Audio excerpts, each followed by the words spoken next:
Hello everyone, my name is Joanna, and here you can find support in healing your insecure attachment style. Today we'll talk about fearful avoidant in attachment style and what happens when a person with fearful avoidant attachment style is not in the mood for intimacy, but their partner is. So first thing we want to address is how the fearful avoidant is using sex to connect with a partner through the body because of the fear of vulnerability.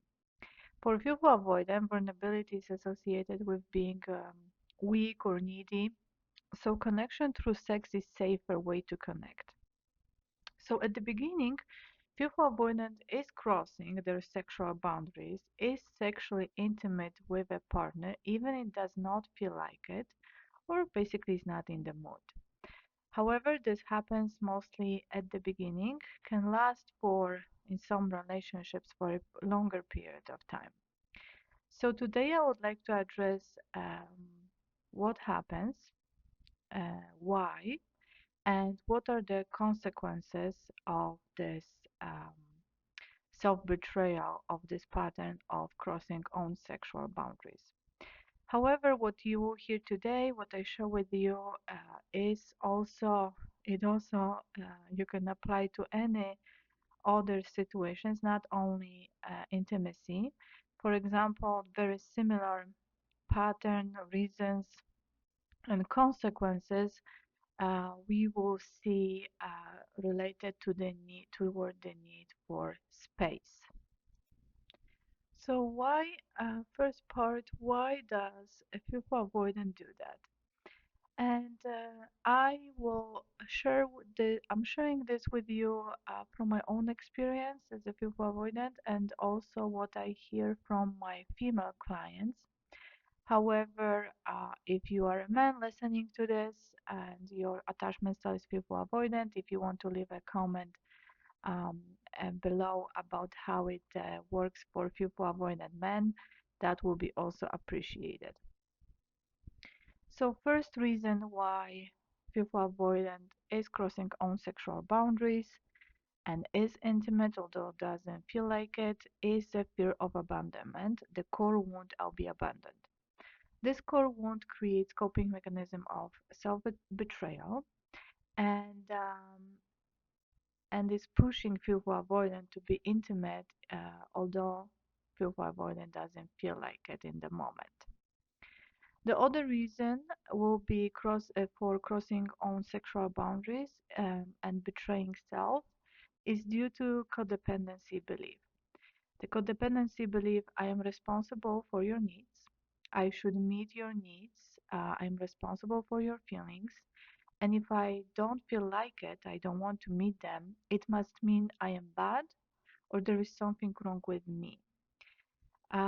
Fearful avoidant operates mostly on codependency beliefs and is always, when is operating on that codependency, is blaming self for um, and feeling like a failure when partner is not happy.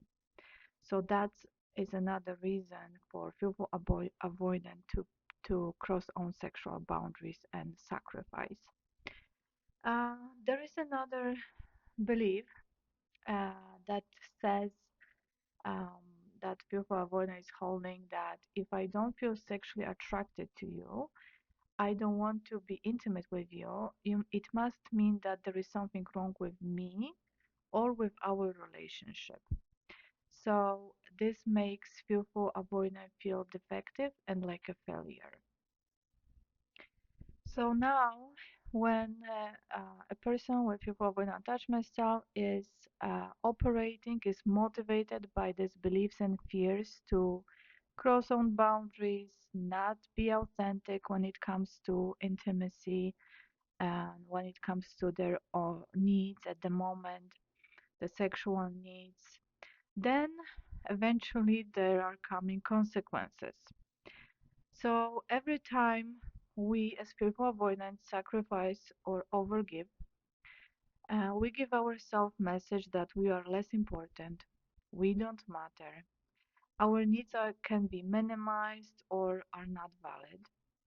We no longer feel safe with ourselves, which is only reinforcing the core mood: I am unsafe and I can't trust.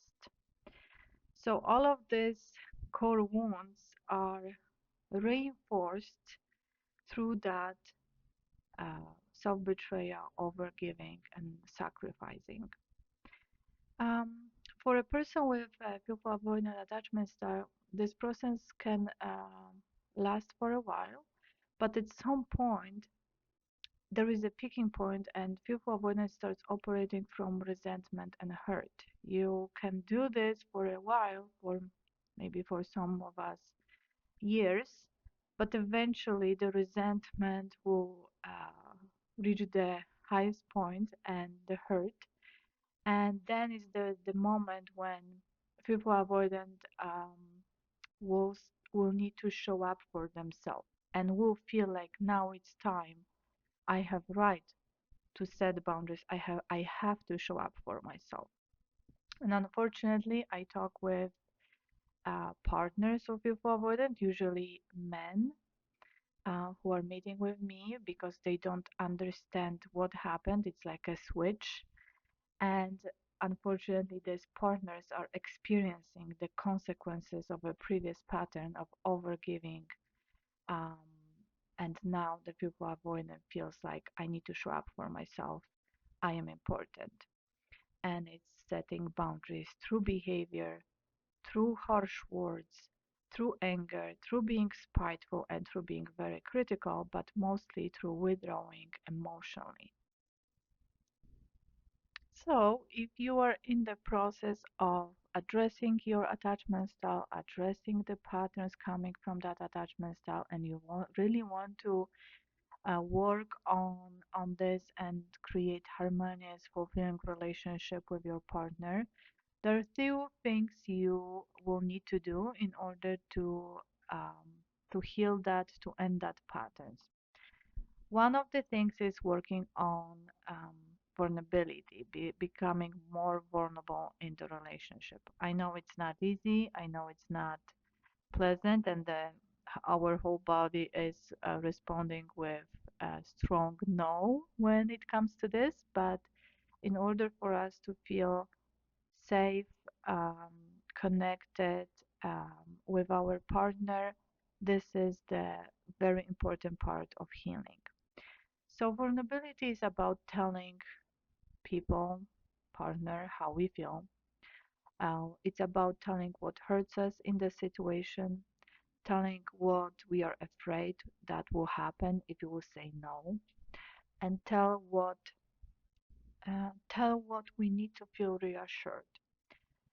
The next thing we need to work on and start healing is healing abandonment wound, which means ending self-abandonment.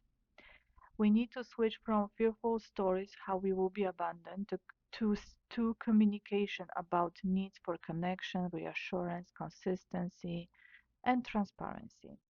We need to talk with a partner from a position: you have needs, I have needs. Let's find the best way to make sure that all of our needs can be met in our relationship. All of this will help us to rebuild trust to self, and what I call we will finally feel safe with ourselves because we will no longer betray ourselves, minimize our needs, give us this message: I'm not important, I don't matter. So, that sense of safety will help us to see ourselves equal to our partner, communicate better, set boundaries, and that will create harmony in the relationship. Of course, another thing we need to address here in that process is working on codependency. And for that reason, I really recommend a Thais Gibson course, Codependency and Enmeshment Trauma.